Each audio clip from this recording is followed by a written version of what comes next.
Hey, Scott Spears here with you on this Memorial Day Eve. Thought I'd take the time to tape a blog. Haven't done this for a while, but I've had so many interesting guests on Over Breakfast with Scott Spears, by the way, airing on WDCM 97.5 FM, Monday through Friday, 6 to 9 a.m. Eastern Standard Time. Streamed live on the internet, www.radiomarion.com. And you can email me at overbreakfast975@gmail.com. Got all that out of the way. It is Memorial Day Eve, as I say. It is very warm. We had to move inside because it is 9:30 and it is still 90 degrees outside. The humidity currently sits at about 173%. So we had to move inside as I was drenched with perspiration. I wanted to talk a little bit about the guests I've had on as of late.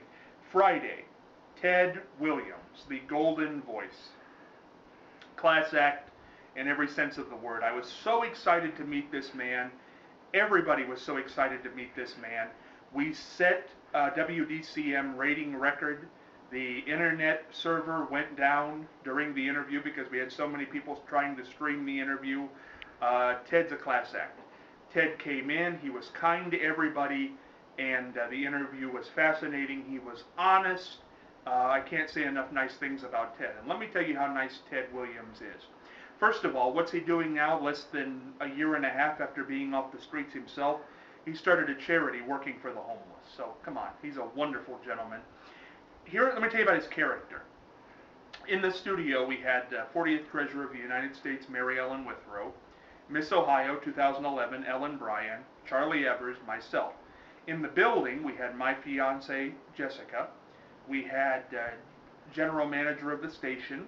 We had Ann Morris, who was taking pictures that day, and we had Eric, who drove up with Ted Williams.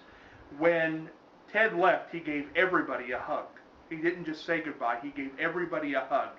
He took pictures with everybody, he signed books. I do want to mention his book here because he is a wonderful gentleman. The book is A Golden Voice, Ted Williams, and I'll read what he wrote in here. To Scott and the WDCM family, remember to keep God first in all things are possible, smiley face, love, Ted Williams.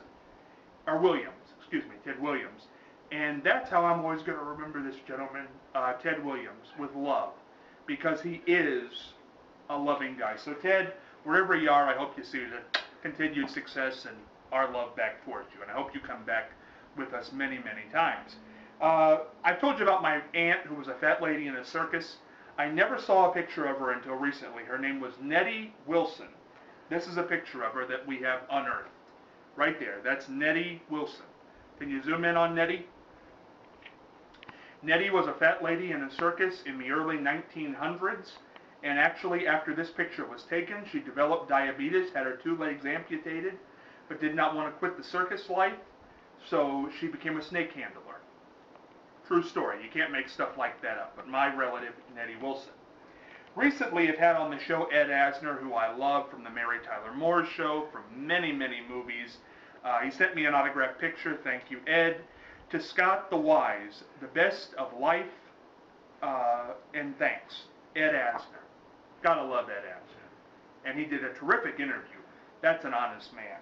Gotta love Ed Asner. Now, I want to talk about some other interviews I've done recently that have gotten some attention. Had Bill Walter on, William Walter, who worked for the FBI in New Orleans in the 1960s during the JFK assassination. And he says he received a teletype from Washington, J. Edgar Hoover, the FBI, saying that there was going to be an assassination on November the 22nd, 1963. He got this teletype November the 17th, 1963. It's a fascinating interview. I haven't put it up on YouTube yet. But the thing that was so interesting about this interview, he doesn't really claim he knows who killed Kennedy, but he finds it shocking that Oswald called himself a patsy, and Jack Ruby had ties to New Orleans, as did Lee Harvey Oswald. The fascinating thing about this interview was Bill Walter, for the first time, admitted that he stole documents from the FBI. Apparently I could be in trouble, he could be in trouble, we all could be in trouble, but hey, I guess that's life. I hope Bill's still out there. The end of the interview went like this. Bill told me he'd never revealed that he had these documents, stole these documents from the FBI office in New Orleans, and he said he expects to get a knock on the door from the FBI. And I said, well, am I in trouble, Bill, for doing this interview? And he said, well, I don't know. But let me tell you something. When you ask somebody if you're going to be in trouble, if your life is in trouble, the answer you want to hear is not, I don't know. So, but fascinating stuff. The other interview I want to tell you about is the voodoo woman I had on recently, Reverend Dr. Lady Bishop. Nice lady, fascinating woman.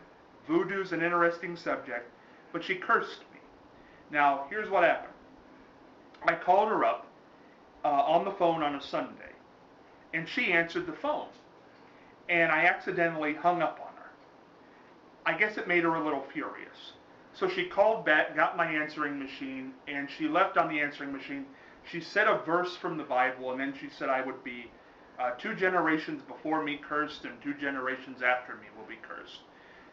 So I apologized, of course, and she said the curse was gone, but I don't know. If you're watching this, maybe this is the continuation of the curse.